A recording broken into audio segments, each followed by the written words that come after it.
My favorite kind of visual novel is the kind that's kind of a visual novel and a dating sim in one, where you can do dialogue choices and get on a path for your favorite character and, hopefully by the end of the game, get together with them. I can't say there aren't any of these games on the Switch, but there aren't many. Thankfully, that list of games got bigger just 4 days ago. No doubt the most appropriate release this past Valentine's Day. Here is my review of Tokyo School Life for the Nintendo Switch. The story of this game revolves around, well, you. The nameless protagonist who's a young man from America traveling to Japan for 2 months as a foreign exchange student.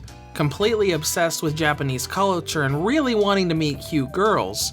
Not knowing what he's in for when he gets there, has a simple misunderstanding and makes enemies with the 3 girls that he has to live with for the next 2 months. The story of this game is really heavy in Japanese culture. A lot of the cutscenes have the girls explaining, this is how this works in Japan and this is how this works, really educating the reader as they go, kind of like Gaoko Love 100 Days did for Chinese culture.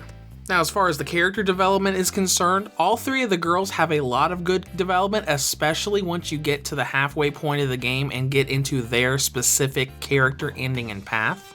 But for a lot of the first half of the game, the protagonist drove me crazy. He's written to be obsessed with Japanese culture, but he goes into too many anime cliches far too often, especially with inner monologues whenever almost anything happens, at least for the game's first 2 hours. But just because he gets better character development in the second half of the game doesn't make the first half any better. When it comes to gameplay, Tokyo School Life is a visual novel with dating sim elements thrown into the mix. As you go through the game, you're going to be cycling through story cutscenes and unlocking CG artwork and music for the main menu. You know, just like any other visual novel. But with this being a dating sim, you have a lot of dialogue choices you come across throughout the first half of the story.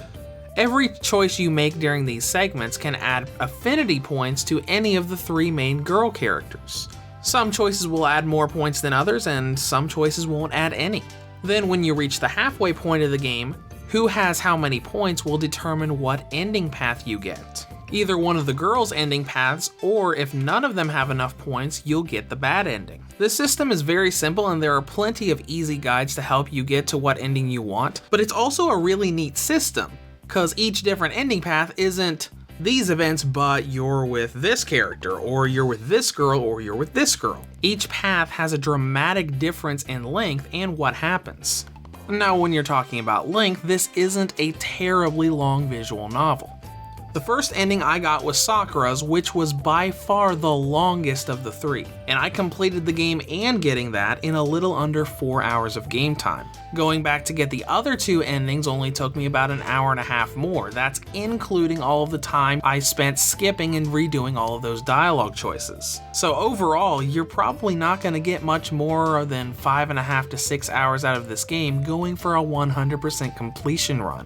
And now let's dive into presentation. Graphically, it looks good for most of the game. All of the artwork looks really nice, and there's a ton of animation on the 2D renders during cutscenes, bringing a lot of unique animations I've never seen people do in visual novels before, like Sakura bobbing and weaving, nodding in and out of sleep when she gets up early in the morning.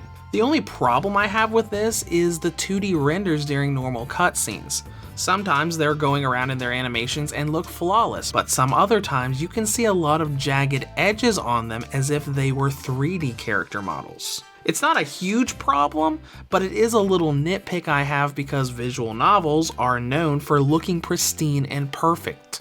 I don't have anything bad to say about performance, so let's dive into battery life, which is good as you'd expect a visual novel's battery life to be. Tokyo School Life has a battery range of 3 hours and 58 minutes on high settings, up to 4 hours and 52 minutes on low settings. In other words, you can probably get through an entire run of the game on one charge.